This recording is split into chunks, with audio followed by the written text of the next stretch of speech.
அஸ்ஸலாமு அலைக்கும். இன்றைக்கி ஒரு சூப்பரான ரெசிபி பார்ப்போமா? அது என்னங்கிறத இப்போ நான் சொல்கிறேன். இதுதான் சங்கு சதை.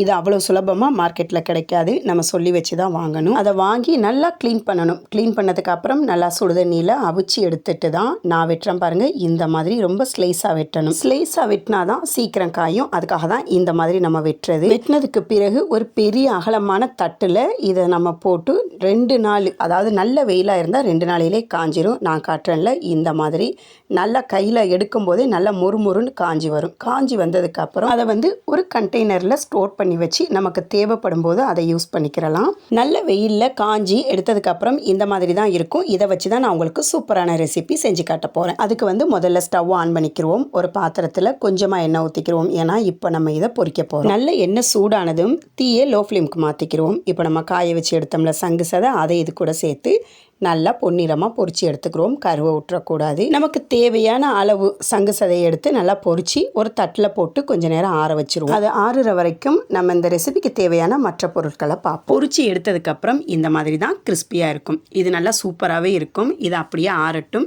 இப்போ ஒரு மீடியம் சைஸ் தேங்காயில் பாதி மூடி அளவு துருவி எடுத்துக்கிடுவோம். நம்ம கீரி மிக்சியில் போட்டு அரைச்சி எடுத்தால் இந்த ரெசிபி நல்லா இருக்காது. துருவி எடுத்தால் மட்டும்தான் நல்லாயிருக்கும். துருவி வச்சுக்கிடுவோம். அப்புறம் ஒரு காஞ்ச மிளகாயை லோ ஃப்ளேமில் தான் நம்ம தீயில காட்டி சுட்டு எடுத்து வச்சுக்கிடுவோம். கருவை விட்டுற வேணாம். அப்புறம் 2 பச்சை மிளகாய், கொஞ்சமாக ஒரு 10 பல் சின்ன வெங்காயம், அதை உரித்து எடுத்து வச்சுக்கிடுவோம். அப்புறம் சுட்ட மிளகாய் 1, நம்ம துருவி எடுத்த தேங்காய். இதுதான் இப்போ அந்த ரெசிபிக்கு தேவையான பொருள். நம்ம பொரிச்சு வச்சோம்ல சங்கு சதை, இப்போ இது நல்லா ஆறிடுச்சு. இதை ஒரு ட்ரையான மிக்சி ஜாரில் சேர்த்துக்குருவோம். அப்புறம் சுட்ட காஞ்ச மிளகாய், கொஞ்சமாக கல் உப்பு, இதை சேர்த்து நம்ம இப்போ மிக்சியில் பவுடராகவே அரைச்சி எடுத்துக்கிறோம். இதுக்கு பவுடர் பண்ணி தான் நம்ம இந்த ரெசிபி செய்ய. நம்ம அரைச்சதுக்கப்புறம் இந்த மாதிரி தான் இருக்கும். இதில் தான் இப்போ அந்த ரெசிபியை நம்ம செய்ய போகிறோம். அப்போலாம் அம்மி இருந்துச்சு. இப்போ பெரும்பாலும் அம்மி இல்லை. எல்லாமே அரைக்கிறதா இந்த அம்மியில் தான் அரைப்பாங்க. இப்போ நம்மக்கிட்ட அம்மி கிடையாது. அதனால் இந்த இடிக்கல்ல தான் நாங்கள் இடிக்க போகிறோம். இடிக்கல்லுமே அம்மியில் அரைச்ச டேஸ்ட்டு கொடுக்கும். மிக்சியில் மட்டும் இந்த தேங்காயை அரைச்சிடக்கூடாது. இது இருந்தால் கண்டிப்பாக இதிலையே நம்ம இந்த ரெசிபியை செஞ்சுக்கிறோம். இப்போது நம்ம துருவி வச்ச தேங்காயை அது கூட சேர்த்து ரொம்ப நேரம் இடிக்க தேவையில்லை. இப்போ நான் காட்டுற பாருங்க, இந்த அளவு இடித்தாலே போதும்.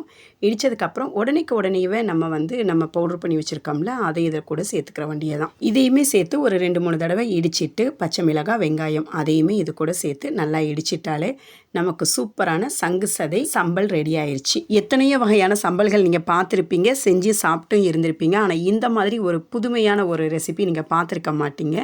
இந்த மாதிரி சங்கு சதை அப்பளத்தில் தான் நம்ம இந்த ரெசிபி செஞ்சுருக்கோம். நல்லா சுட சுட சோறாக்கி தக்காளி ரசம் வச்சு இந்த ரெசிபியை நீங்கள் ட்ரை பண்ணி பாருங்கள். சாப்பாடு கொண்டான்னு கேட்கும். அவ்வளோ சூப்பராக இருக்கும். இந்த வீடியோ கண்டிப்பாக உங்களுக்கு பிடிக்கும்னு நினைக்கிறேன். தேங்க்ஸ் ஃபார் வாட்சிங்.